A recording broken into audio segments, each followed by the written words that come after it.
തസ്ബീഹ് നിസ്കാരം റമദാൻ 1 മുതലേ നിസ്കരിക്കുന്നവരുണ്ട്. ഇനി ഈ ഒരു സമയങ്ങളിലൊന്നും നിസ്കരിച്ചില്ലെങ്കിലും 27-ാം രാവിലെ തസ്ബീഹ് നിസ്കാരം നിസ്കരിക്കുന്നവരാണ് ബഹുഭൂരിപക്ഷം ആളുകളും. ഇത് എല്ലാ ദിവസവും നിസ്കരിക്കാം, അല്ലെങ്കിൽ മാസത്തിൽ 1, ആഴ്ചയിൽ 1, അല്ലെങ്കിൽ വെള്ളിയാഴ്ച രാവിലെ, അതുപോലെ തന്നെ റമദാനിലെ എല്ലാ ദിവസവും, അല്ലെങ്കിൽ ആയുസ്സിൽ 1 പ്രാവശ്യമെങ്കിലും നമ്മൾ നിസ്കരിച്ചിരിക്കേണ്ട ഒരു നിസ്കാരമാണ് തസ്ബീഹ് നിസ്കാരം. അപ്പൊ ഇൻഷാ അല്ലാഹ് തസ്ബീഹ് നിസ്കാരത്തിന്റെ ഏറ്റവും വലിയ പ്രത്യേകത എന്ന് പറഞ്ഞാൽ എന്താണെന്നറിയോ? 10 പ്രത്യേകതയാണ്.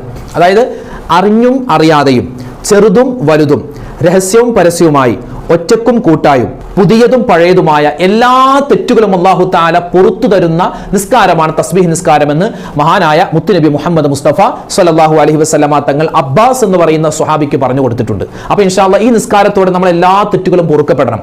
സാധാരണ നിസ്കാരം പോലെ തന്നെയാണ്, പക്ഷെ അതിൽ 2 വ്യത്യാസമാണ്. ഒന്നാമത്തേത് നിയ്യത്തിലുള്ള വ്യത്യാസം.